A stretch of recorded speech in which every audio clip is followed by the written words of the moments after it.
Good morning from the fight capital of the world. It is almost time. UFC 285 coming up on Saturday. Jon Jones making his return to the octagon after 3 years away, facing Cyril Gane for the heavyweight title, one of 2 title fights on this packed and stacked card. This is a live look at the weigh-in stage where all 28 of those fighters will be weighing in over the next hour plus. This is the official UFC 285 weigh-in show presented by Modelo. Welcome inside our UFC Apex studios, everybody, and back together again. This crew has not been together this calendar year. Let's just call it like it is. It's the 18. Well, it is the 18 now. That, by the way, she's calling fights, guys. Sanko is calling fights. She's doing a good job, too. She's doing a great job. Weidman is wrestling, right? You have an event coming up. It's called grappling. So wrestling is when you just take people down, you try to pin them. Grappling is when you add submissions in there. Thank you. Dan, thank you. I was not a wrestler, nor was I a grappler. Former wrestler, Hall of Famer Daniel Cormier in the house as well. How you doing, Helen? I'm doing well. I don't even know who has the belt. Are you feeling better? Because earlier, you got your ass kicked a little bit in the hallway. Like, are you feeling better, Hellcat? You made me sweat as you got a single leg on me. DC, look at your font. Only allowed to work. Only allowed to work because Jon. You see, that's we're starting early. See, they're starting early. We're starting early. They're starting early, and I mean, this is crazy, man. Disrespectful, man.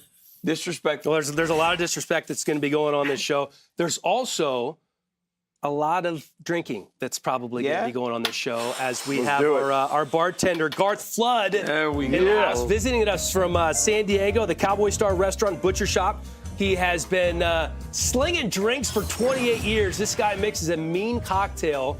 And one of the reasons we had you on the show today, Garth, is because there are all these viral drinks that are going around where they take 2 kind of weird concoctions that you wouldn't normally mix together. And some of them taste really good. Oh, we're going to find out. Where should we start? Oh, we're going to start with the one that went viral from Tom Hanks. Should we do that right now? Oh, yeah. Which one is that? The champagne one. All right, so he was on the Stephen Colbert show, and he said he liked to mix Diet Coke and champagne. He called it the cocaine. Okay. So, now, in 28 years of bartending, no one has ever asked for this drink. Was he messing around? I have no idea. Let's Have people been asking for it now? No, this is his favorite drink. Maybe, yeah. I mean, he does it all the time, apparently. So, I mean, there's no way this can be good. We're 2 minutes into the show. We're passing around cocaine. Can we try? That's great. I could go so many ways with this one. What popped into your head? Let me just say what popped into your head? Tell me honest. This is one of those times I'm going to tell you this. Hold back, Weidman. I'm holding back. Weidman, hold back on that one. right now. Yeah, keep that comment. all right, guys. So this one isn't rocket science here. We're gonna try it out. We're gonna do a little champagne, a little Diet Coke. Now, personally, if I was Tom Hanks, I would just put more champagne in my champagne. Yeah. Yeah? But apparently he likes the Diet Coke. So I would call it a Coke. Let's try it out. Get a little caffeine in there. And like RJ's bringing them out. Cocktails. It's a breakfast cocktail, obviously, right? 'Cause it's And champagne. can we make a rule? And the mimosa The drink. person that has the least amount of experience on this show has to finish every drink. Nah, definitely not. So can we make that? Definitely not. It's Hold 4 on. of us. Hold on. I agree. I agree. Cheers. I got a wrestling match next year. Cheers. Hey, that's not funny. All right, Cheers. I mean, come on, let's grab it. RJ, you gotta Don't get so finish sensitive. Deal. The most experienced one, the guy who works every single show. RJ has to finish every drink. Cheers. Salute. It's not bad. It's confusing. Yeah, I don't know. Confusing is a great way to put it. It's not bad. It's not bad. It's not bad. less cocaine, more bath salts. A little. Yeah. This guy right here. It's a Pinky pinky up type beverage. It's funny because the Coke kind of hit you First, the Coke comes first. and then the champagne You know what it comes is? out. Is That's this a Diet champagne Coke? whisper. Is It's this not Diet bad. Coke? I think that's Coke, what yeah. I'm not a huge fan of. I don't like the Diet Coke Just if aftertaste. we see, I'm the type of person that There's wants the chemicals. full. All right. I want the full experience. You guys, Give me a full Coke. It tastes best. Yeah, I like the don't real give me thing, full yeah. Dr. Pepper. I don't want diet anything. I'm with you. If you're gonna have a soda, just go full out. I can't. Yeah, The like, diet's You not guys good keep for you sipping. Let's take a look at what's on tap at UFC 285, the early prelims on ESPN Plus. Former strawweight contender Jessica Penne against Tabitha Baby Shark Ricci coming off back-to-back wins. Mana Martinez taking on 22-year-old South African Cameron Simon making his UFC debut, and the future Ian Gary looking to stay undefeated against Song Kunan. In the prelims, top 15 flyweights, Viviara Ujo and Amanda Ribas. Top 10 middleweights, Derek Brunson and Dricus du Plessis, the South African looking for his 5th straight win. No Love is back. Cody Garbrandt, after more than a year away, taking on Trevin Jones. And the main card on pay-per-view is absolutely filthy. Bo Nickal making his highly anticipated UFC debut against Jamie the Wolf Pickett. Top 10 lightweights, Mateusz Gamrot and Jalen Turner, both looking to get one step closer to an eventual title fight. The same can be said for top 10 welterweights Jeff Neal and Shavkat Rakhmonov. Then it's our 2 title fights. Valentina Shevchenko, who looked human in her fight the last time out, defending the flyweight strap against the always dangerous Alexa Grasso. And Jon Jones is back in a heavyweight tilt, taking on Cyril Gane. We have been waiting 3 years for this one. Let's bring in our MC today and the voice of the UFC, Jon Anik. Jon, I know you've been waiting a long time to see Jon Jones back inside the octagon. And he actually makes the point that some of his best wins have come off of layoffs, and he doesn't believe that ring rust is going to be an issue. He also says, Jon, that he is more dedicated to the craft now than he ever was. Did you see a different Jon Jones, the person, when you were talking to him? Well, we heard a different Jon Jones, and I think there is certainly a wisdom alongside now at 35 years of age. And if we are to take him at his word, didn't seem like an optimal training camp for Dominic Reyes. He has taken his physical fitness to that requisite next level. And I think what I've sort of leaned into is this mixed martial arts commitment. He's always been a confident fighter, but I think the work that he has done over the last 2.5, 3 years has buoyed him to such an extent. It's taken his confidence to such a level that he, at the press conference yesterday, I was talking to my former broadcast partner, Brian Stan, last night, who used to train with Jon Jones, and Brian said, I've never heard an athlete at that level be so detailed technically at a press conference about his opponent's weaknesses as to maybe why he shouldn't even be in a championship showcase. Very revealing from Jon Jones all week, and of course in a matter of hours he'll try to put those words into action. All right, our co-main event, both Valentina Shevchenko and Alexa Grasso are ready to weigh in when we begin here in just about 5 minutes or so. Grasso calling this another day at the office. She's had a 5-rounder before, but she's never had a championship fight before. How did you feel that the vibes that she was giving off when you spoke? Yeah, I think you set it up well. I think Alexa Grasso and Valentina Shevchenko were both fairly tight-lipped with us. Valentina historically is always going to manage her energy. Everything that she does is thoughtful. I don't think Alexa Grasso is intimidated by this setting whatsoever. I certainly think that there was value gained in those 25 minutes with Viviane Araujo, even if, to Alexa's word, it wasn't necessarily her best performance. But I think this title fight is happening at the right time. I think she is in her fighting prime. But, of course, there have been a lot of fighters who have arrived at this Shevchenko fight in their fighting prime, and we know what oftentimes happens thereafter, so we'll see. Well, Bo Nickal, not in his fighting prime just yet, just getting started, but we haven't seen a lot of tape on this kid because his 3 fights have been so quick. Obviously a well-decorated collegiate wrestler, one of the best of all time. Can you remember somebody coming into the UFC this highly anticipated?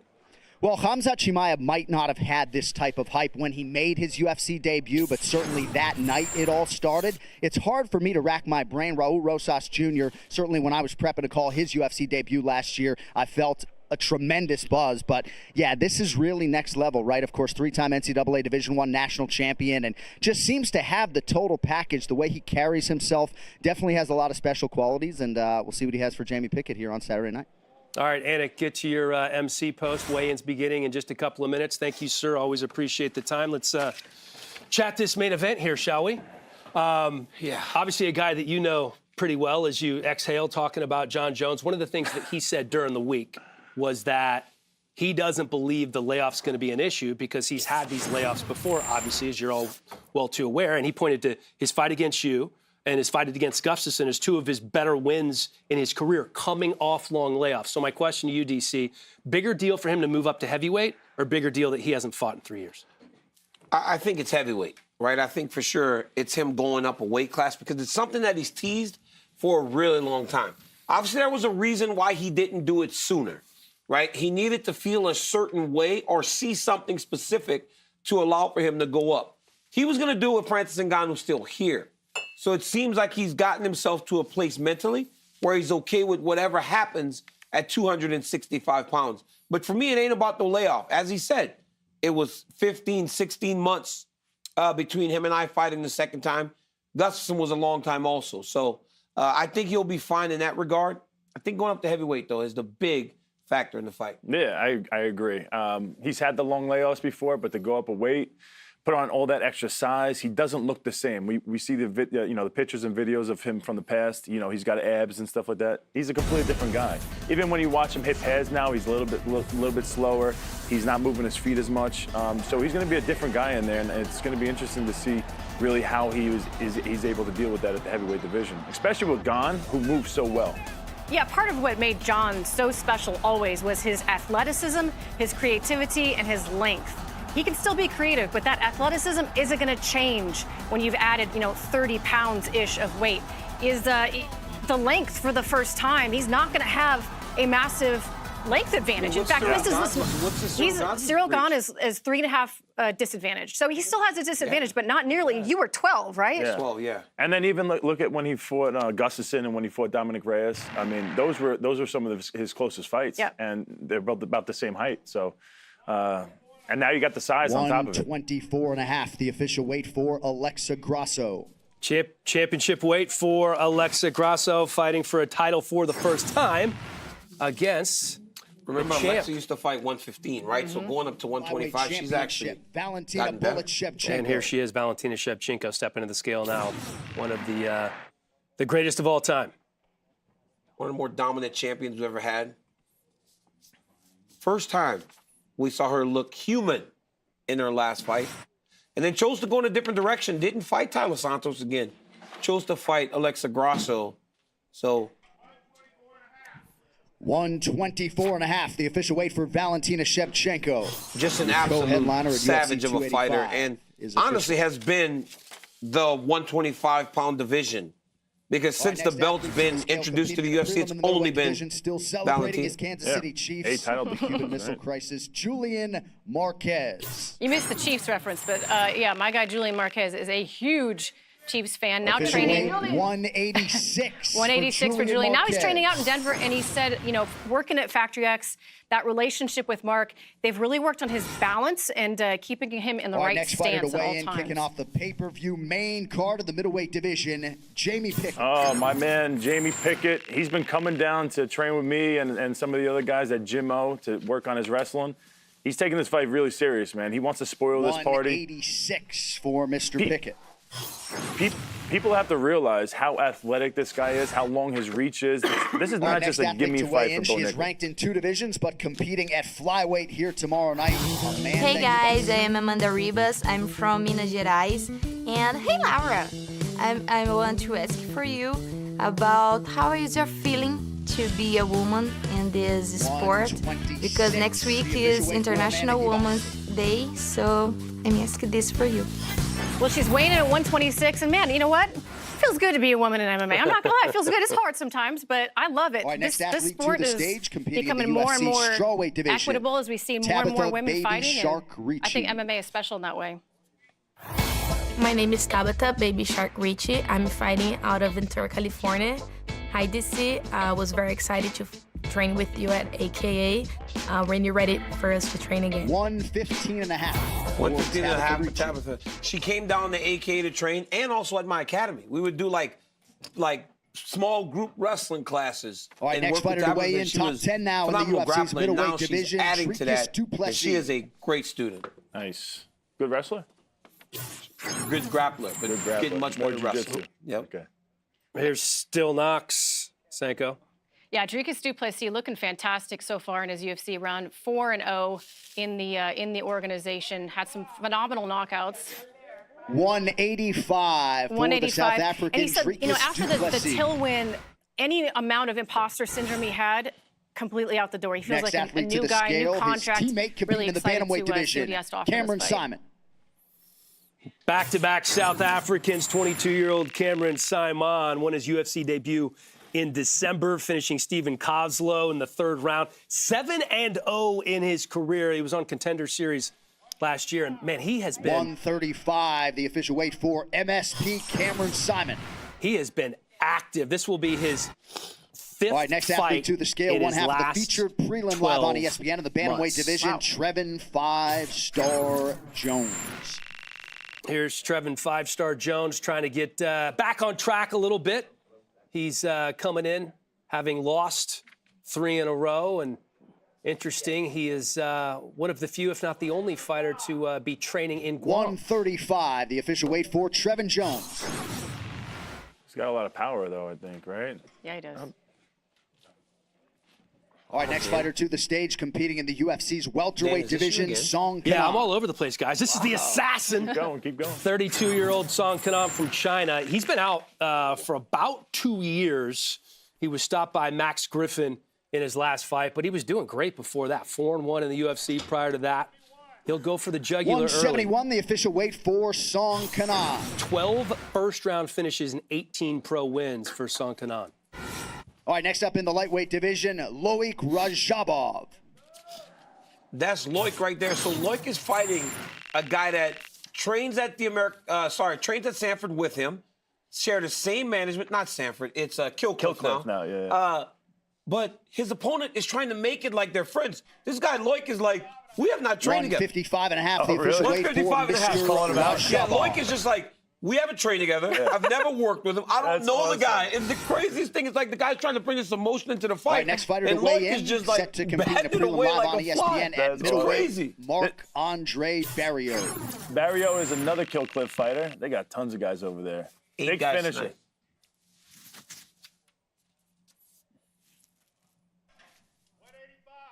185, the official weight for Powerball, Marc-Andre Barrio. 6 first-round finishes for him. He's 2-2 in his last 4, so he's got to get back in there and get a win. So a big fight for him.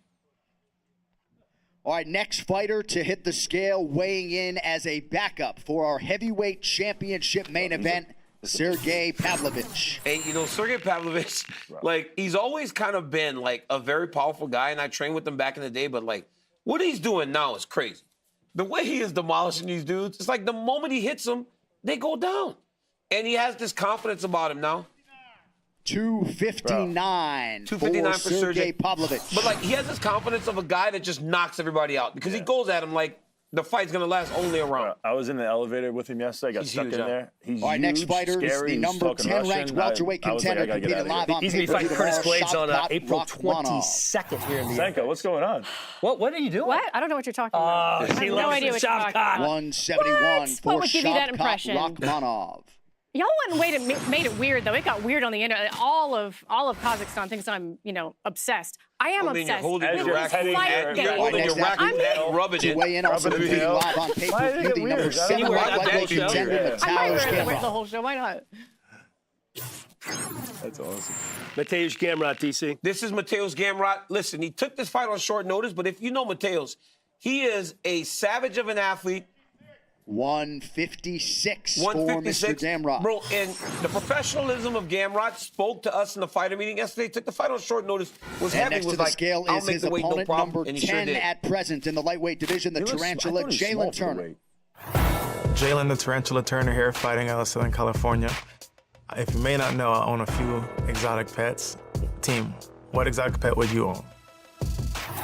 What exotic pet would I own? 155 I'm so and scared a of half everything, for bro. Give me a dog, Jalen and that's Turner. about as far as I'm going. I'll take a monkey. Give me a monkey. I've had reptiles. I've had all the reptiles. I want one of those koalas. They were so cute. Were they cuddly? So cute. Well, I didn't go, but they just looked so It cute. looked like the one was crap. hugging John Anik tight. Like, it Yeah. looked like that. John I looked think like with he a didn't choke- want to Hey, bro, I'm touch telling it. you, John looked very uncomfortable. You start hugging those koalas, man. Once they latch onto you, they're dangerous. They'll snatch you. Yeah. They'll I think they're snatch you up. earring out of your ear. They'll rip your I think neck they're mean. apart, bro. I'm Yeah, telling they're you, mean. you gotta be careful with I seen them koalas, bite man. a kid recently. I've heard enough stories about koalas to know. Koala's going crazy. Dude, I I saw John Anik. It looked like he was held hostage. He hey, Anik was like, oh man, this mother about I'm to so bite uncomfortable my right neck, now. man. Just Koala will bite the shit out of you. give me man. something low Oh, yeah. maintenance, dude. You don't want a koala give or me something I a just- tiger. How about a monkey? No, monkey. Cool, Monkeys will man. rip your face Monkeys off. like and having apart your another child. house. You train them the right way. You put a diaper That's on what them. that and one you're lady said, and then her face got ripped off. It All ripped right, you. let's You can't do any exotic animals do because they are animals and they will eat you up, man. let's focus here for a minute. All right. Talk about the co-main event. All right, let's do it. By the way, that drink was disgusting. It's- My stomach is My messed up. stomach just turning I right now. tried. So when is the first bathroom break? I told myself I was going to drink all of these. Couldn't do it. I feel fantastic, by the way. Of course you do. Yeah, you're the built different. aftertaste. You're an animal. Yeah. All right, Valentina Shevchenko, Alexa Grasso. First shot at a title, obviously, for Grasso. Shevchenko trying to defend for the 9th time, so she's been there, done that before. Kind of handicap this one for us. Is Shevchenko beatable after seeing what happened in her last fight against Santos? No, I mean, every fighter is beatable, right? You can't ever disrespect the game. But when you talk about Valentina Shevchenko, it's just ridiculous to say otherwise, that she's not head and shoulders above the rest of the division. Now, the fact that we make a headline out of, a few situations where she looked like she was getting controlled a little bit, the fact that that's what we keep going to the well with, tells you everything you need to know about how good she is. But Alexa Grasso has some of the best boxing in the entire UFC. It's going to be a matter of whether she can implement that game, shut down Valentina's kicks, shut down Valentina's grappling. Valentina just has more ways to win. But Alexa, I mean, she's a phenomenal boxer. Yeah, Valentina's just so well-rounded. I think she could stand with anybody, and she could also grapple with anybody. So she's a tough fight for any of these girls. Grasso brings the boxing, but it's just going to be really hard for her to be able to just, not worry about the grappling at all and just focus on standing when Shevchenko was coming forward, and she's so dangerous on the feet as well. But Grasso's a different fighter than Santos. So, DC, it's not like she's going to be able to take a blueprint from that fight and use what Santos did against Shevchenko, right? Yeah, she's a different fighter. And where Tyler Santos had her most success was grounding Valentina for extended periods of time. And even speaking to Valentina yesterday, she goes, I don't think she did enough because she just held me. But Alexa Grasso does have ability to secure takedowns if she needs to. And she's a good grappler. You see her there submitting Joanne Calderwood or Joanne Wood now. She is a phenomenal fighter. And the fact that she's getting so easily dismissed is a bit crazy to me, but also speaks to who Valentina Shevchenko is. Because I don't think anyone else in another position would be getting the disrespect that it feels like this young lady's getting for what she's done. It's also, but she was at 115, right? She at was. 1 point, so she's. But since she's up at 25, girl. she has just been great. But the thing is, Tyler Santos Is big. and she was physical in that fight. And that's the question to me: can Alexa Grasso go out there and move Valentina around the same way that Tyler did? Can Alexa Grasso make Valentina Shevchenko fight her fight? Because I'll say this: if they're boxing, Alexa Grasso wins. Sure. If they're boxing, Alexa's a better boxer. She's more tight. She's more fluid. She fights in combination better. And she's just a better, pure boxer.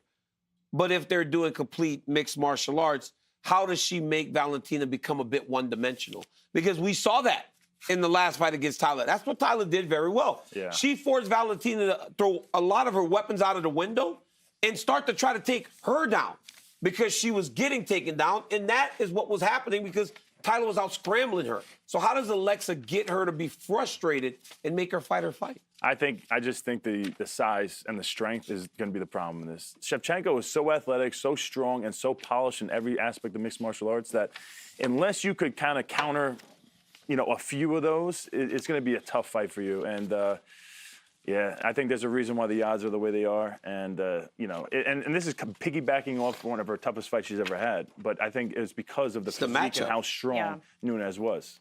No, it wasn't. It was Nunes obviously was bigger, but it's Santos. Santos, I'm sorry. Yeah, Santos. But that's also another thing, right, Chris? We could go to Nunes, too, though. Yeah, same thing, right? Yeah. Big physical fighters who gave her problems. Yeah. But here's my question about that. What does it say about Valentina that she didn't run it back against Tyler Santos in what was her toughest fight? I mean, is she looking at the division going, they're catching up, right? I need to do something different. So now she's fighting Alexa, who's number 5, right? To me, that's a little bit of a difference because Valentina's always charged down the hardest. But she's been in this game forever, and she wants to go through everyone. She doesn't want to be repeating opponents. But when you have a fight like that, I mean, Laura, But it's not like the biggest payday. It's not like everybody knows Santos. It's not like, people are dying to see But it. I think more people would be, she's fine. She's fighting with Jones. She's going to get paid. She's going to make pay-per-view. It doesn't matter who she was standing across the octagon with, as long as she was on UFC 285. So you wanted to take the hardest challenge because she won. Well, because she beat her. But are we okay? I'm not hating on Valentina because I love Valentina. But sounds like you are. No, I'm not. No, I'm not. But I'm just adding this. Before the clash of heads, right? The fight was going in a way, and look at our producer Lappy's over here just going, yeah, DC. He's like agreeing to me. He's like really agreeing. Now but he's shaking it. Before the clash of heads, that's awesome. It seemed like the fight was playing out in a way that was going to continue down that path. Nothing was changing. Valentina was making mistakes. She was grabbing her, trying to throw her across her back, and getting out scrambled. Yeah. And then when she got the clash of heads and Santos couldn't see anymore. All right. There is no debate here. Valentina Shevchenko is going to be joining us in about 5 minutes. And she's one of the greatest of all time, right? Now, is she the greatest of all time? I don't know if she's necessarily the greatest of all time, but she's one of the greatest of all time. So we're going to rank our top 5 female fighters in UFC history. Oh, someone say rankings? Look at this. Here he comes. Hey, guys. What's up, RJ? Oh, shoot. All right, I'm going to get us started. Should I start at 5 or should I start at 1? It's Start your at show, 3. Dan. All right, I'm going to start at 1. The greatest of all time. I don't think there's any question about this. Amanda Nunes, the first female double champ, 7 years without losing. GOAT for Amanda Nunes. Number 2 on my list, Valentina. I think she's the best female striker we've seen. She's going for a title defense, and she's, the odds say she's likely to get it at minus 600. Ronda Rousey, the first female inducted into the UFC Hall of Fame. She's also the first female that people were buying pay-per-views to see. I can't tell you how many people started watching mixed martial arts that I know who are, 25, 30 years old now because of Ronda Rousey. Chris Cyborg, was there a scarier female than Chris Cyborg ever in mixed martial arts? She held a title in all 4 major promotions. And number 5 on my list, Joanna Jędrzejczyk. She put the strawweight division on a map. Smart fighter, tough as nails, 5 title defenses. I don't know if you can have a better list than that. Yeah, you can. I mean, my list is really, really close to your list. Okay. It's very, very close. I also have Amanda at 1, Valentina very close second. I mean, here's what I'll say about that. I think that Valentina is on track to be able to surpass Amanda because I think she's possibly going to end up fighting longer and going to continue to rack up title defenses. She might go up to bantamweight and fight Amanda. We'll see. But right now I have them sort of 1A, 1B. Ronda Rousey at number 3. Chris Cyborg, number 4. And number 5, I have one that I think probably none of you have ever heard of, and her name is Megumi Fujii, and she is an OG of this It's really kind of crazy when somebody tries to be too smart. Yeah. Let me educate you about Megumi Fujii. There you go. Now she's educated. 8 years ago, she's been number 1 on everyone's list. I know women's mixed martial arts better than you. RJ knows who I'm talking about. She was 22 and 0. Dan Hellie said, in UFC history. No. Run the tape back. Run the tape back. When he did the intro, he said, what does your card say, Dan? That's not what the email that we got Dan, said. what did your card say? In UFC history. I said UFC history. Yep. So she we're going to right. We're going to stay to the actual assignment. My card says top 5 women's GOATs. Who is she? Go ahead. Thank you. The email said greatest female mixed martial artist of all time. Yeah. Dan ad-libbed. It's okay, Dan. You're right. Megumi Fujii, 2004 to 2010. So unfortunately, we was actually just 22 and 0 with 19 finishes. What year you said? What year you said? That's the only. Who's the best? And that's the thing, right? Like, who's the biggest winner? It was 2004. There were no women in the Yeah, but that's what I'm sport. saying. So you're putting someone from 2004. She's a pioneer. She was 22 and 0. It's like putting Royce Gracie in on a GOAT. It's being like you're from Louisiana and you're a 7-time state champion. Yes! It's like, listen, who did you Thank you, wrestle? Who did you Chris. wrestle? Well, Thank you, Chris. Yeah, but that's exactly what it is. That's crazy. I mean, Yeah. it's like when You she have to does look that. at who they're That's going when. against. That's what I'm talking about, Chris. When she does that, Yeah. Is what? it's just Are wrong you because sticking you're with that, or are you smarter gonna than us. change it? Change it shows up. in- Change it up Mark, right now. What- It shows in all the games we play that you're smarter than us. Hang on. You don't Did have to put show Rose it in any there? other Did time. you put Rose in there at all?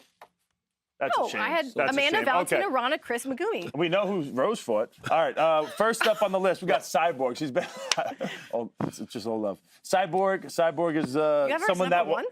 I have her as number 1. She's been around pre-Ronda Rousey, and she's fought everybody on the She list. lost to Amanda Nunes. Okay, at different times, different things happen.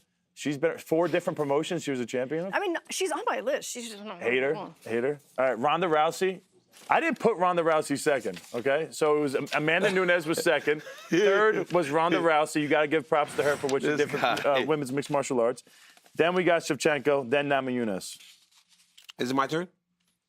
All right. So I'm going to say this. Can you first comment on his list? Yeah, Go ahead, comment on it. Go ahead, say something. Say something. Yeah, exactly. Yeah, hey, let me say this. Nothing. My list, I'll tell you this right now. As we segue into the next segment. My list starts and ends with Valentina Shevchenko. There is nobody else in female fighting history. My list starts and ends with Valentina Shevchenko. This is her 9th title defense. No one has fought her competitively. I mean, we're talking about a fight where she got taken down a few times and held as if she was about to lose the fight. Did someone tell you she's in the room? Did someone tell you she's in the room? My list starts and ends with Valentina Shevchenko. And that's what I don't know what we're doing next. I have no idea, but Dan Hellie, you have control of the show. You want to move us along? You are such an ass kisser. What do you mean? Unbelievable. Valentina is here in the building. How'd you know she was here? Wow. Hey, you see that? You hear that, champ? You hear me? I know you heard me. It starts and ends with the champ. I will stay here with my favorite person. Did you hear my last song? I had you at number 1 through 5. No, you did not. You had third. What? Say the truth. You had third. Good to see you. Good to see you. You trying to get me killed out here? Starts and ends with the champ. What's up, Valentina? Everything good? Yeah. Good, amazing. good. Valentina, how much do you think about that? What we were just talking about, the greatest of all time. Once I hear my name, I started to think, thinking about different things because I don't want to hear it before the fight. Yeah, I hear you. I was like flying somewhere. Yeah, I love it. That's smart. So much focus for you has been on the last fight, and I think it was so abnormal for us to see you not totally dominate the entire fight. So we keep pointing to that, right? But I look at that as a positive. Are you able to pull things from that and use it as a learning experience, considering how dominant you've been in the past? Every time from every fight, no matter like dominant, not dominant, I take in something. And I think this is what every fighter should do, because once we are kind of like stopping to improve, and we are stopping to evolve at all. And this is what I want to do to evolve each single time for every single fight. I always love watching Countdown because I know that you're going to be training someplace else, someplace interesting. And this time you went to Japan. What brought you to Japan? Japan I wanted to visit always, and it was on my list for a long time. I was reading a lot about Japan. In my youth, I competed in Japanese martial arts, judo, karate, different style of karate. And this time everything played exactly just like it's happened in perfect time. You have been living the life of a martial artist for 30 years. Yes. Longer than I think any other woman in the game. And yet I never hear you describe. Maybe too. I never hear you describe training or the fight as, the grind. Everybody else talks about the grind. I never hear you say that, and I never get that sense from you. How do you train day in, day out for 30 years and never describe it as a grind? I think it's about the balance. Everything should be about the balance. If we are training too much and too hard all the time, our time life is short because our body cannot do things what we want to push it. It's all about train hard when you need to train hard and recover good when you have to do it. For example, in my spare time, we go a lot traveling. We go to the shooting range. We go to the riding boats, and I think this is my type of a balance. Alexa Grasso, she's known for her boxing, and that's what everybody's talking about. If she could keep it in boxing range, that's where she would have the most chance of winning. Is that what you see in her? Is that where you think her best chance of winning is? I don't see anywhere the best chance to winning for her. Even if she go boxing, whatever, it's good with me. Let's do boxing. Let's do Muay Thai. Let's do wrestling. Whatever. Yeah. You talked about there's a secret between you guys. There's a fear that you think that she has that you know she has. Is it? I know for sure. Yeah. Is it the ground game? Is that what we're talking about? No, it's internal. Internal. Yep. Just mentally. It's not about physical. It's not about preparation. It's not about. Yes, it's there. Is that why she's being? You think she tries to stay away from you bringing this type of stuff up by being so nice this whole fight week? Like everyone's trying to get her to talk, try to say something bad and get trying to promote the fight really, and she's really stayed away from all that, trying to be super nice to you. Is that because she doesn't want you to bring this stuff up? I don't think it's because of that. I think it's kind of her character and her nature like that, because she came from the family of martial artists, and usually when it's come from there, it's a lot of like behind that, a lot of respect to your opponent and something like that. It's kind of like different, different, not a trash talk, but different style. I don't think it's because of that. I think about how she was growing up is what idea of martial arts. Gotcha. When you guys faced off yesterday, like what did you see and feel when you looked at Alexa Grasso and like stood so close to her? Because you always take something from that first face-off. She didn't want to stay there for a long time. She started like first like saying, "Okay, I'm done." Really? You felt that you could sense it? Oh, you can see it in them like. So when you fight people like Valentina Shevchenko, sometimes the moment of fighting a Valentina can get the best of an athlete. You feel like maybe that's getting to Alexa when you see her? I don't know. I really don't want to think about that, and I don't want to put in my head something like that, kind of like things that I think it's gonna influence in the game. No, I want to stay in the focus that it's kind of like shape and right, and I know she will do everything to win the fight, and I will not let her do that things. And this is what I know for sure. And other thoughts I not allowed in my head for now. Okay, so last question for me. What happens when you get this next like diamond thing on the belt? Because you're pretty much out of space. So what are they gonna do? Like, I mean, did they just not plan for someone to win that much? They did it. Like, I mean, clearly. Yeah, what do you do? That's the old belt, but like the new belt has these little rubies, but it seems like you have like place for one more. Did you see the other side? No. Of the new belt? No, I didn't. Yeah. So they have it's another. exactly the same plate. Oh, really? So you can put 20 of them. So I have up to 16 title defense. Wow. I think so. Okay. Do you have 16 in you? Why not? Who knows what is the limit? No one's know. Let's see where is the limit. My last question before we let you go, you talked about training and the balance with recovery and training. How much has it changed for you in the last decade? I don't think it's changed a lot. Like the basic and the base is still the same. I think this is what's important, because if you started to change a lot in your game, maybe sometimes it's good if something is wrong. But if everything is fine, you have to keep your base. You have to keep your ground and adding something new into that. If you are like wanna be the same person every time, hunger for the victory, same like humble or something like that, you have to have this base inside you. It's like it's your roots, and once you lose it, you lose everything. So I try to hold tight my roots and stay like focused as I am. Well, you've done a hell of a job holding tight for a long, long time, Valentina, the flyweight queen, getting after it tomorrow against Alexa Grasso. Good luck. Thank you for coming on. Good luck. Thank you so much. Yes. Thank you, guys. Take care. Thank you. What a treat to have Valentina Shevchenko on set. A look at the numbers here.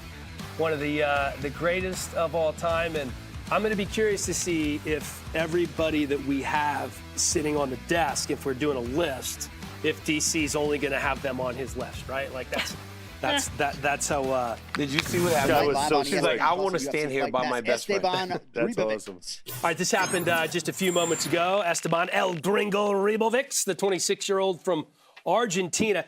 This dude is a stud. 11-0 with 11 the official weight finishes. For Esteban Ribovics. 3 of those finishes in 27 seconds or less, making his UFC debut Former after undisputed UFC bantamweight earning champion, a contract on the Contender Series this past season. My guy, Cody Garbrandt. This is a big fight for him. He's had a tough road. Let's see what he weighs here. 136, the official weight for Cody Garbrandt. I like him way better at bantamweight. He went down to flyweight for his last fight. You know, he said he dealt with a bunch of personal issues. And I'm excited for him to get back on track. He's so talented, man. All right, next fighter to the scale, competing in a prelim on ESPN in the middleweight division, top 5 ranked contender, Derek Brunson. All right, Derek Brunson, man. This is his road to the title. You know, he initially was going to retire after he beat Cannonier and then fought Israel, and that did not happen. So there was a lot of speculation that he was going to retire anyway. Now he decides that this is going to be his most active year. 185.5, the official weight for Derek Brunson. He plans on getting 4 fights in this year and just trying to get his, to the title shot. All right, still to weigh in here who has yet to step to the scale. Of course, the 2 men in our main event are still waiting. Bo Nickal making his UFC debut, the future Ian Gary, and Farid Basharat, all still on that list. Valentina Shevchenko has weighed in. She is ready to go. And Laura talked about the fact that she has been training in Japan. I believe she spent 3 weeks over there. Here's a closer look at her preparation for this latest championship fight. I remember when I won the flyweight championship for the first time. This is good feeling. You have a goal and you get what you want, but it doesn't mean it's over. It means it's just starting. Everywhere we go, we try to find like some place by the water and go there. We want to be better than we were yesterday. This is what's important.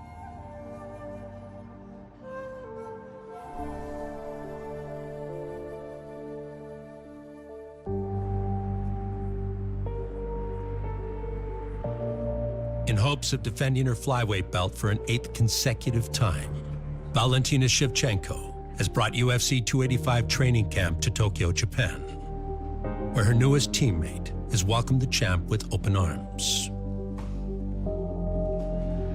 He was in my corner for the Singapore fight. Valentina Shevchenko certainly showing her championship heart and mettle down the stretch. One leg 10, another leg 10. He's Japanese from America, and he came to Japan to train here in Paraestra gym. Paraestra Kashiwa is probably one of the best teams in Japan right now. Now doing low kick and body contact. Go. Low kick and body contact. Go. We have many, many champions here. Thank you. Thank you. And Tsuruya Sensei, our head coach, is the best coach in Japan.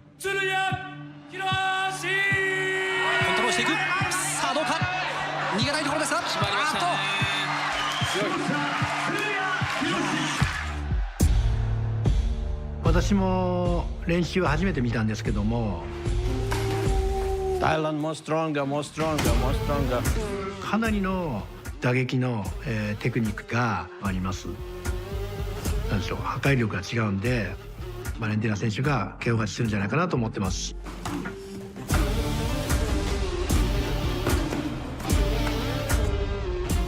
To prepare for the fight, you have to be ready for anything and be strong in every single position.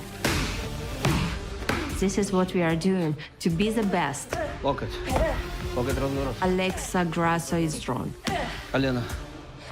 Kalina. But there is only one champion, and I'm planning to stay for a long time.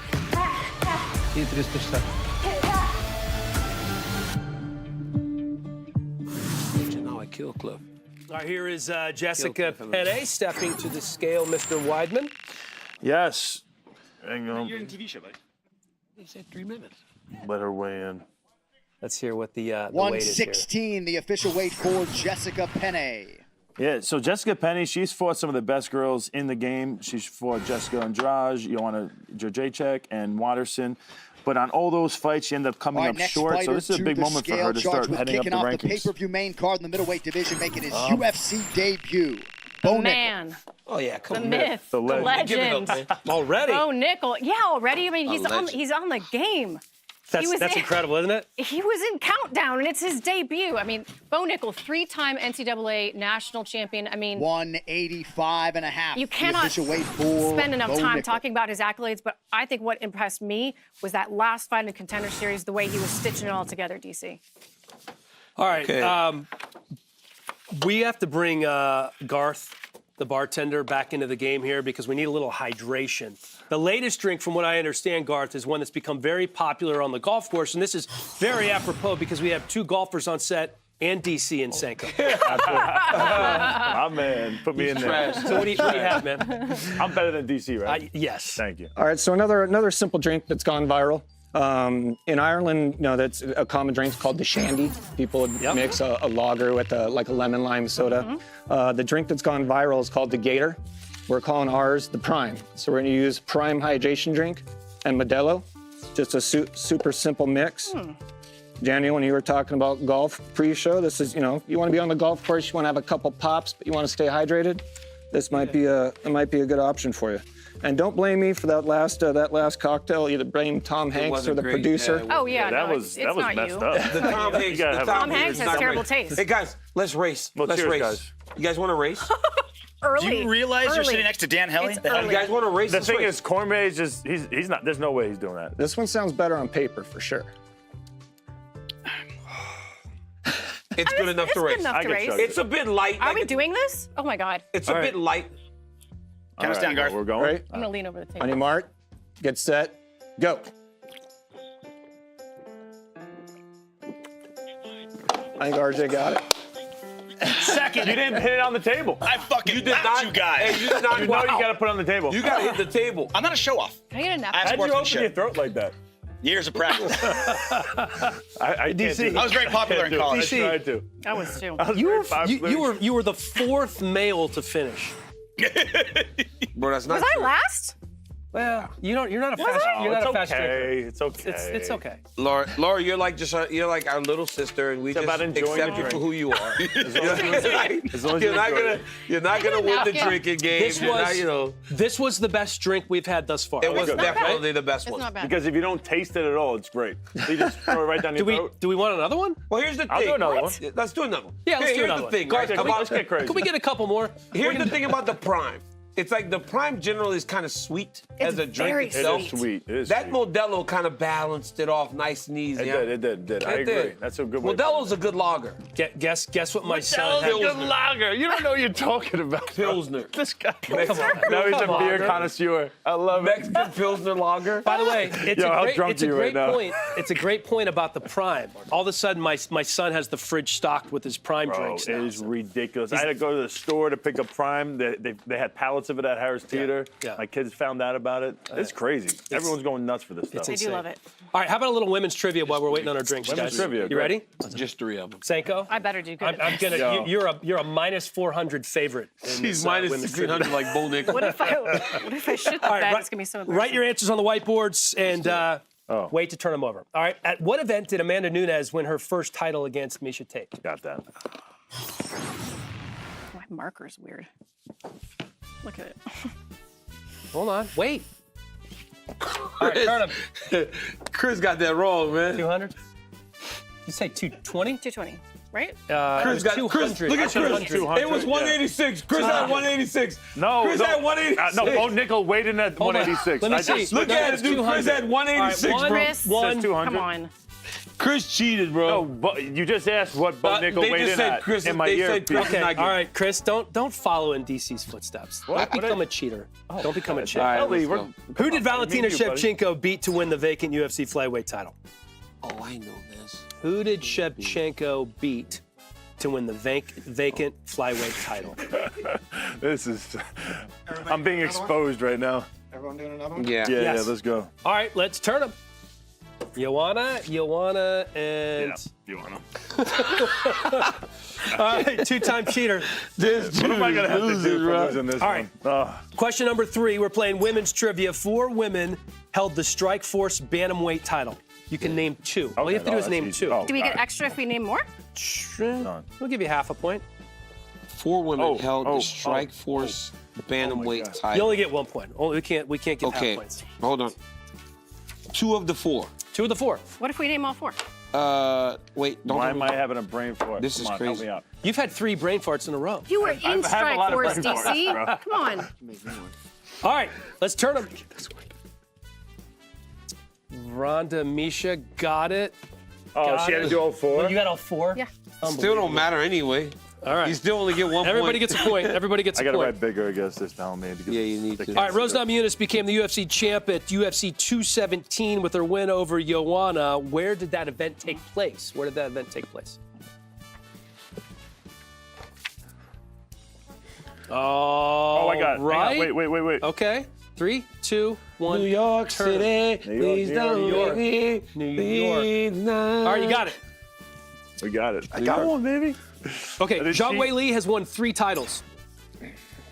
3 title wins. Who are the victims? Okay. Zhang Wei Li, 3 title wins. Who are the victims? Okay.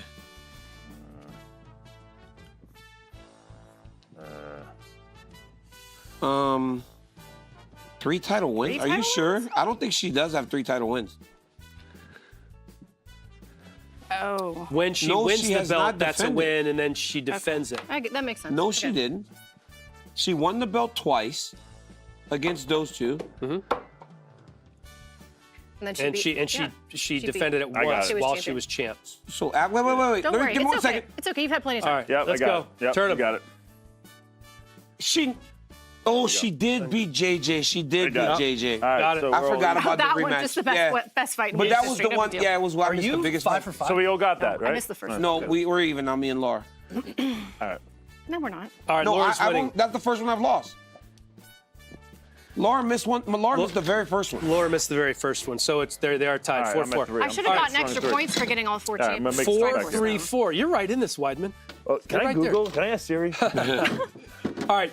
Valentina Shevchenko is a master of sport in multiple disciplines. Name 3. Ooh. Okay.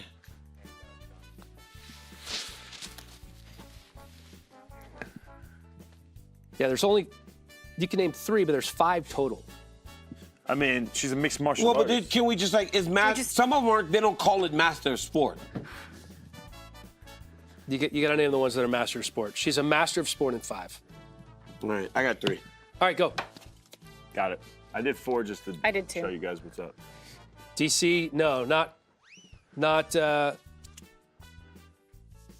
not counting either because one's not right. Chris is the only one who got it right. The second thing I wrote is karate. He put Naruto. Naruto? You put Naruto? No, what'd you say? You're all wrong. Naruto. Not Naruto. Nobody Who gets it. God. has the most fights in the women's strawweight division with 21? Who has the most women's fights strawweight in division. the women's strawweight division? That's 115, right? Yo, you got to start paying attention to girls' martial arts. Chris, don't be like that. I have Seriously, that's sexist. Don't be dumb. I think I know. Seiko was minus 400 coming into this. Wait. and she I has can't remember the girl's name. How can you not remember her name? That's I got it. How can you not know this? Come on. Oh, Come on. Angela. I did get it right. I got lucky. It was fucking. All right. What does that even say? Angela Hill, you know it. That's her. Helly. God 5, dang it. 4. He just keeps writing smaller and smaller and Okay. smaller so that he can claim that whatever scribble that is the Guy's correct cheating, answer. man. All right, Shevchenko sorry, is guys, I'll write tied it with bigger. who for the was most that? wins? Shevchenko's tied with who for the most wins in the women's flyweight division I with keep 9 forgetting victories. the girl's name. She lives in South Florida. Done. Easy. Yep. This one right here? No, she doesn't. She does not I don't live believe anywhere she lives in south. South Florida. I think she's 125? from In fact, she lives in somewhere north. the Northeast. I have no idea. You know everything, It's huh? messed up, bro. It's unbelievable. What is it? I'm screwed, man. I'm screwed. Laura's gonna win the belt. She may or may not be married to somebody in law enforcement. Stop. Oh, I know. Stop. Hold Why on. would you do that? Hold on. Why would you do that? I'm trying to help these guys. You're dominating them. You let me. As soon as we play a sport, I won't. You screwed me. Caitlin. All right, Caitlin all right. Chikagin. Last Really? one. She trains in my gym too. That's fucking bullshit. Caitlin. That's awful. Oh god. right, What did you love write? Caitlin. What did you write? I'm not telling anybody. wrote Ross. I'm not- All right, if Seiko gets this, she's the big winner. Ronda Rousey. Our last question. Quickest UFC win was 14 seconds at UFC 184. Oh, done. Who did she beat? Man. Who doesn't know that? Come on. I'm gonna read that big. Hope it's right. He put She beat herself. Oh, I thought you said who got the win. It was not. who It was did she- Sarah It was not Kaufman. clear. It My was earpiece not. was It was off. Sarah Zingano. Kaufman. She headlocked No, it her was and Kat punched her on the side of the Zingano. head. I was Hold on a there. minute. Zingano. Take these away. Take these away. From Yo, me. was it not? Was it not? Bro, Kaufman? you had to talk clearer. Can- Like, Thank you. Yeah, get the belt. She beat Kat in 14 seconds. Yeah, the belt, remember? girl. Cat rushed her like a. Oh sorry, my but Cat, God, that was yes, not the I'm smartest yeah, thing to she do. got hip tossed and Yeah. armbarred. was. I thought that Sarah Kaufman got it pretty quick, I'm telling too. you, I had it right. That's a point. How long was Kaufman's fight with Ronda? Because she headlocked her and then punched her. She had a lot of quick fights. The cat was the quickest. She had 4 first-round finishes, I believe, in a row. Bro, I don't even want to. Honestly, I don't deserve this belt, so I'm not upset. The I right can't person even fucking deserves do it. this, man. DC tried. He actually had people doing research for him before this show for all these questions. Is it? And he still lost. Let me ask you this. It's a bit embarrassing that it was that close. It was very close. I lost by 1. I couldn't remember. Stop. I You lost did not by lose 1. by 1. Yes, No, I you lost didn't. by 1. No, you didn't. They I had to shouldn't have help been you. within 3. Someone's You were begging to spin the minus wheel. 400.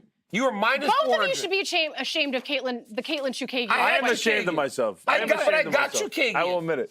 Only after someone helped you. I got you, King. I'm just going to continue on my victory lap. Excuse me. You're such a bad winner. Okay, I'm going to I have. don't understand when you became such a bad winner. Hey, it's like you've adopted all I my was- bad You got to behavior. drink your drinks, I was though. a You're not bad even winner on drinking. this show from day one. Yeah, you were. The standard was set early with you. Just because. What? Is he going to spin the wheel? Yeah, it's going to be DC. Hey. Well, you'll get Chris later. It's fine. I want to see you do something. Get Chris what? Yeah, why don't you waddle on over there and spin the wheel? Oh, yeah, how about when I kick your ass early and I'll do it again? You keep talking. He really You did. keep talking right now. I kick I your don't know, man. Helly had You some just- balance. you Helly destroyed had some Dan in the good hallway. balance. I wasn't a wrestler. Or a grappler. Hands off! Whoa! Oh, Yeah, that's cheating. Fudge Jack. No. He's That's from not cheating. Louisiana. What did I do? That was wheel manipulation. Bro, I didn't do anything. RJ, make him spin it again. Spin it again. No, I just did I it. like how you're bringing in the muscle, Helly. Spin It's it a again. French accent. This is a good one. Spin it. Do I have to do it?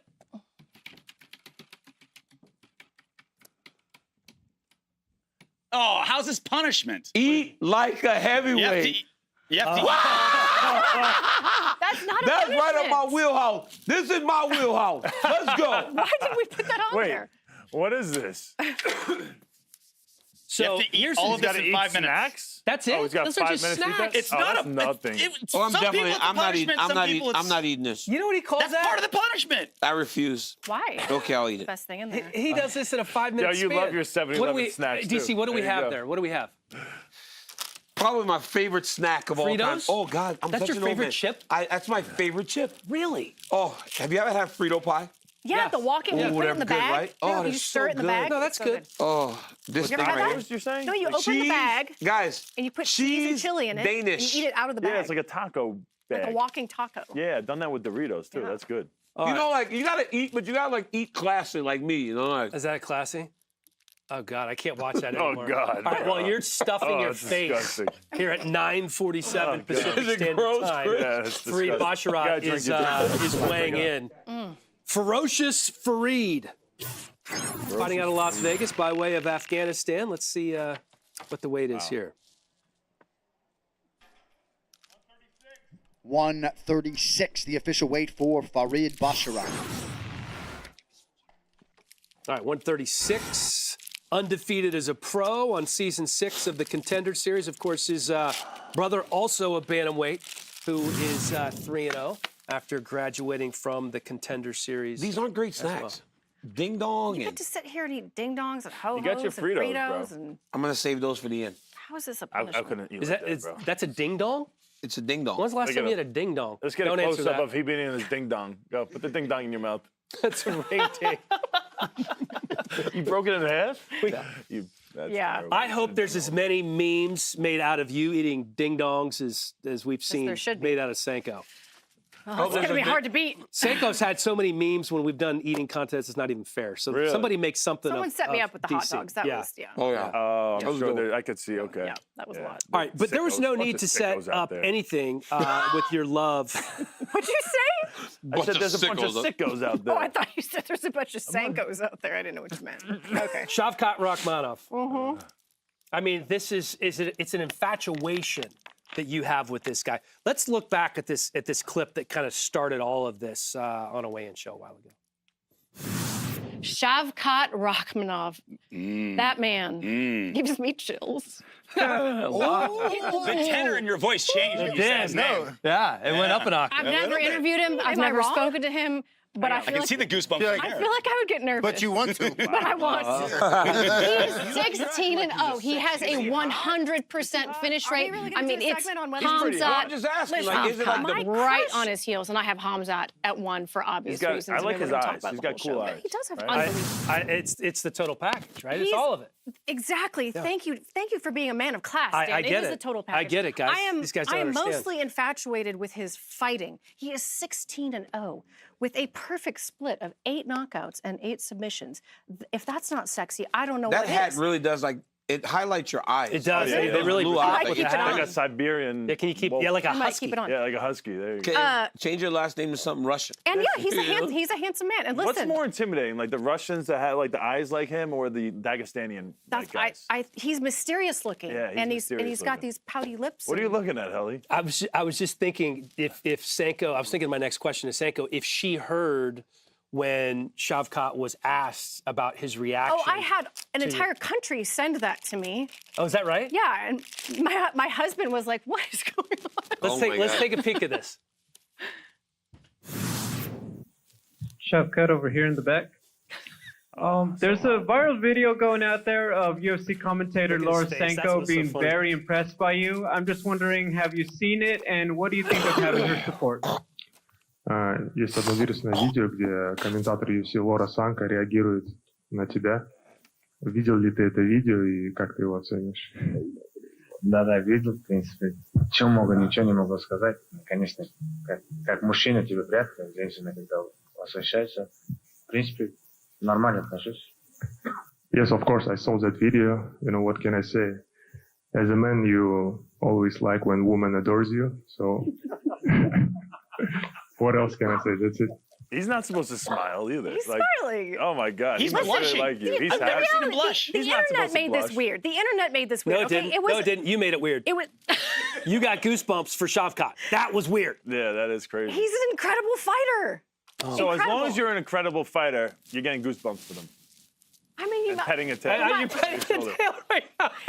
I don't know. I love that. Guys, hey, all you guys out there, up and coming fighters, just stay undefeated as long as you possibly can. Don't take that loss. It's not hot. I mean, you know. I mean, Laura, you look beautiful with that hat on. Thank you. Like stunning. Thank you. Yeah, you gotten too far. You gotta chill. She looks pretty, huh? Yeah, but you gotta stop. But she's my sister, like my little sister. I can say, right? Yeah, You're calling your little sister hot? And tell me how beautiful I look, Laura. Don't do it. That blue. Look, you see what I'm saying? You see what I'm saying? I look beautiful. Skin is glowing.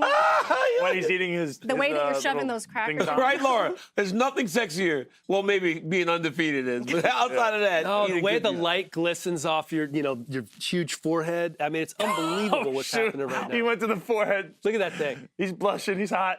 That's great. No. Oh no.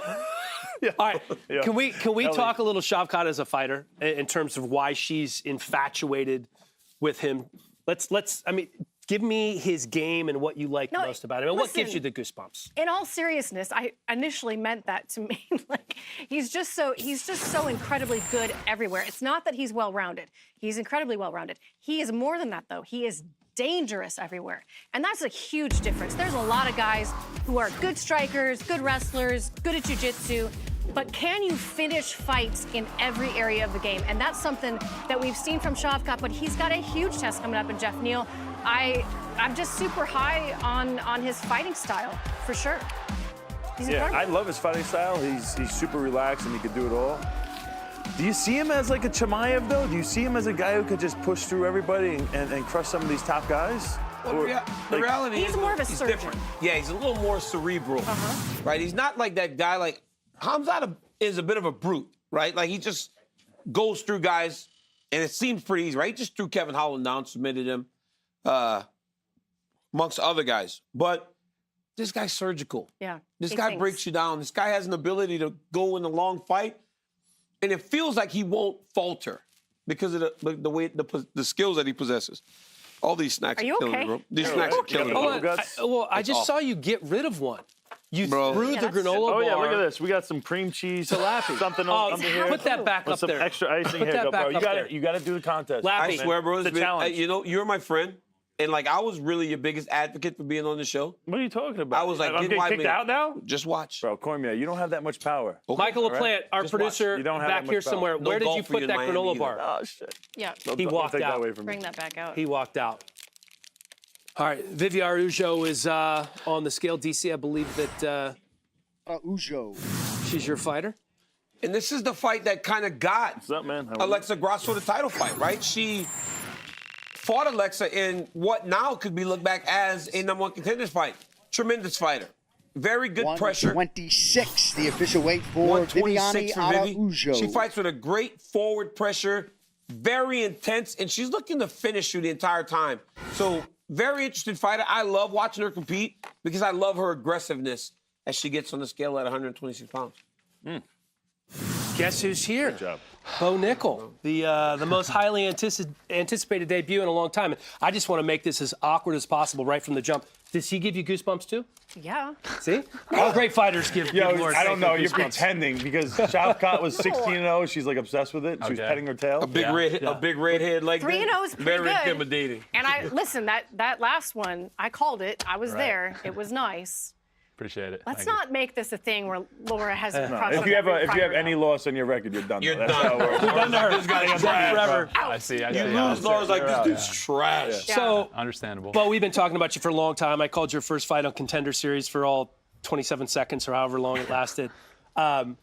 Your first fight week, your first main card, you're already in the video game. Is this coming at you really fast, or because this fight was supposed to be, a couple of months ago, are you ready just to kind of get one under your belt? I think that overall, if you look at my experience in MMA, I've only been fighting for a year and a half. So to be where I'm at now, yeah, it's definitely happened fast. And I anticipated it to move a little slower and have to get more experience before getting to this point. But I'm ready to go, and I have a great team around me, great coaches, great support, and I rely on those guys a lot, guys with a lot of experience. And so to be here, I'm just very grateful, and I got a big opportunity ahead of me, so I'm just looking forward to making the most of that. How would you compare the anticipation for your first UFC fight to a big college wrestling match? There's a lot of similarities, in college wrestling, every weekend I was pretty much competing in front of 10, 15, 20,000 people, and then the Big Ten tournament, the NCAA tournament. There's a lot of big matchups, and I'm competing in huge arenas similar to T-Mobile. So there's a lot of similarities, but I will say that this is definitely the next level up, right? Being part of the UFC and being on this platform is huge. I don't think that there's really any other combat sport platform in the world that is able to do the things that the UFC does. And I'm just excited though, because I know when there's the most pressure on me and the most people watching, I'm going to perform my best.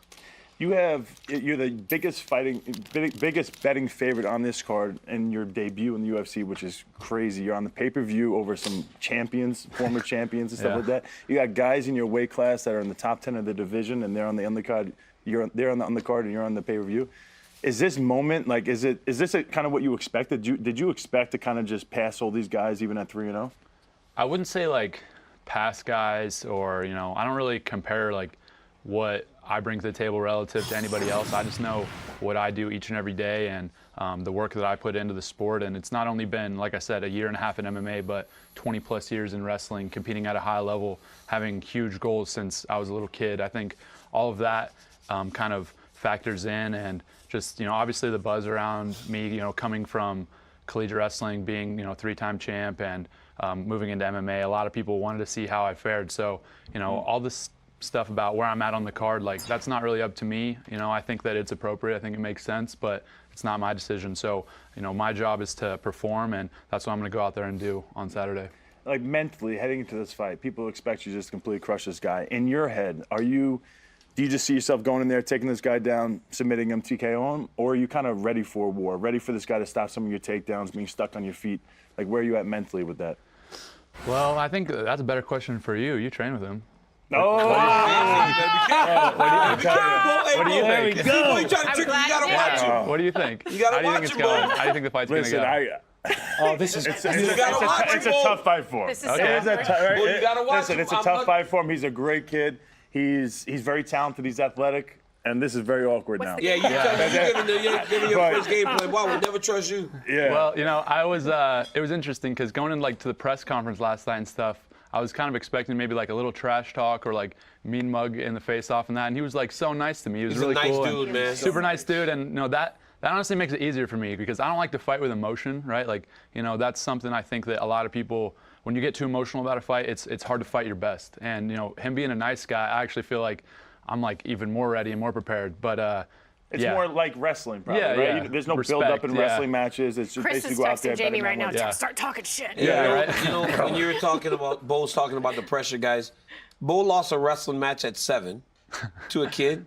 Showed up 2 weeks later to another kids tournament. What was the kid wearing, Bo? Yeah, this kid had a T-shirt on that it said "I beat Bo Nickal" and it had the date on it and stuff. Are you serious? 7 years old? Yeah. 7. That's the type of stuff I've been dealing with His since I whole was a life. kid. So yeah. So you got that. You're used to that pressure. This pressure is yeah. not going to intimidate Bo Nickal. No. Wow. No. Bo, I was looking at your Instagram. Is Nolf here too?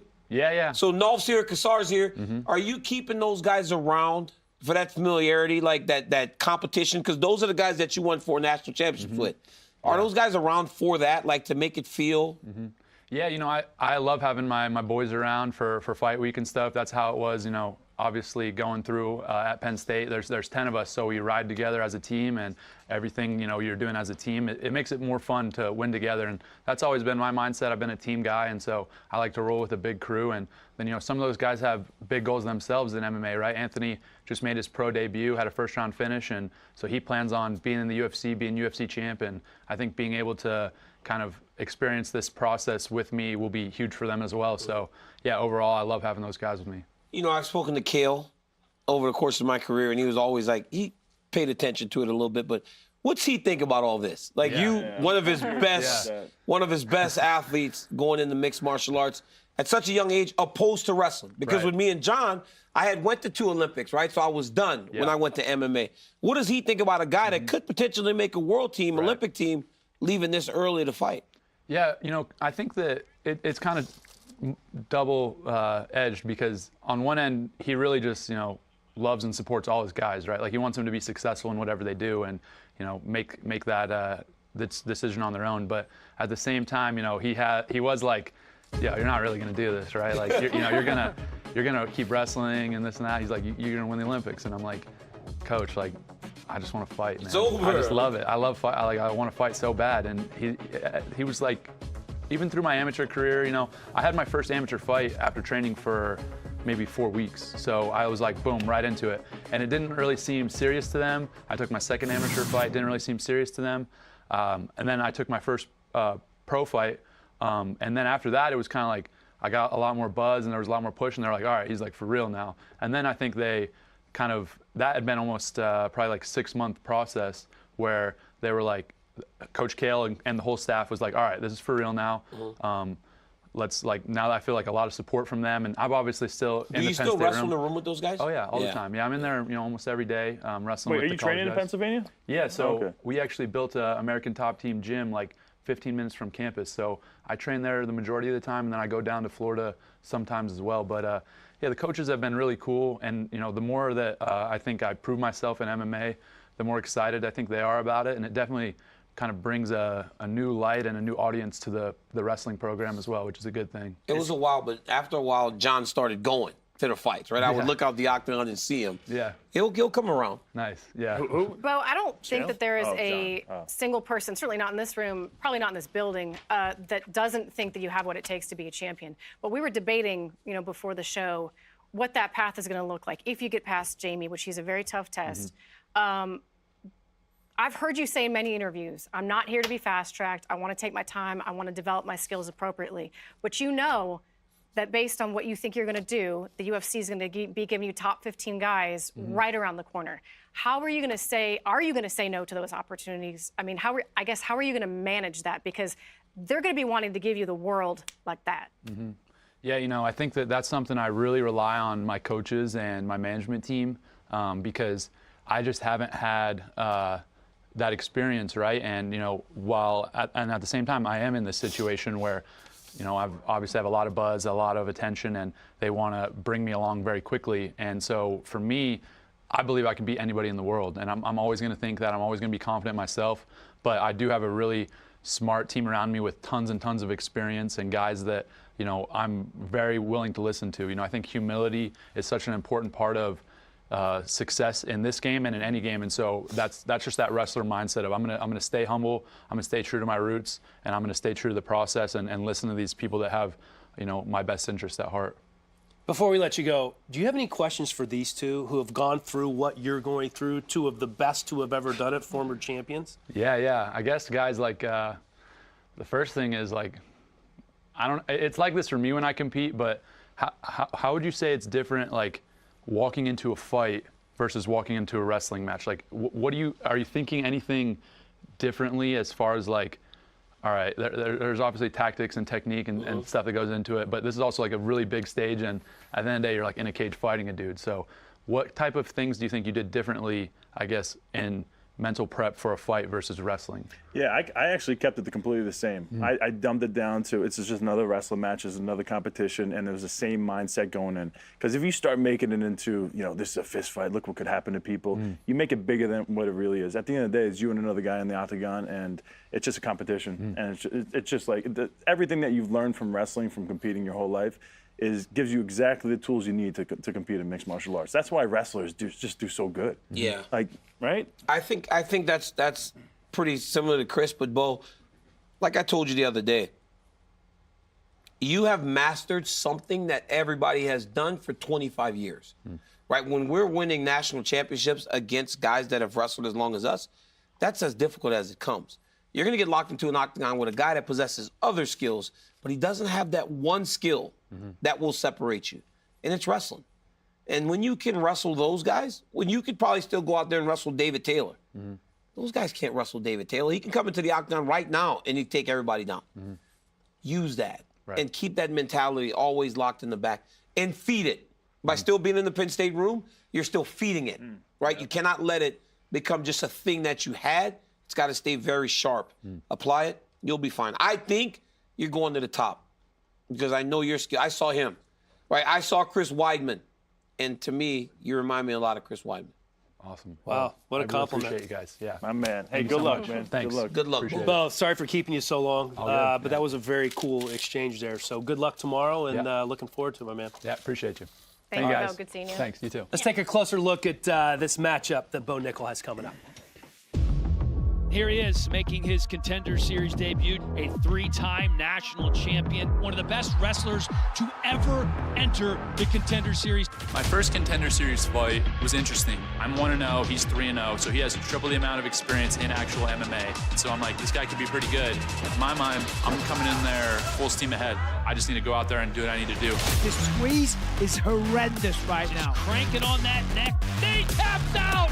Bo Nickal. Easy work on the Contender Series.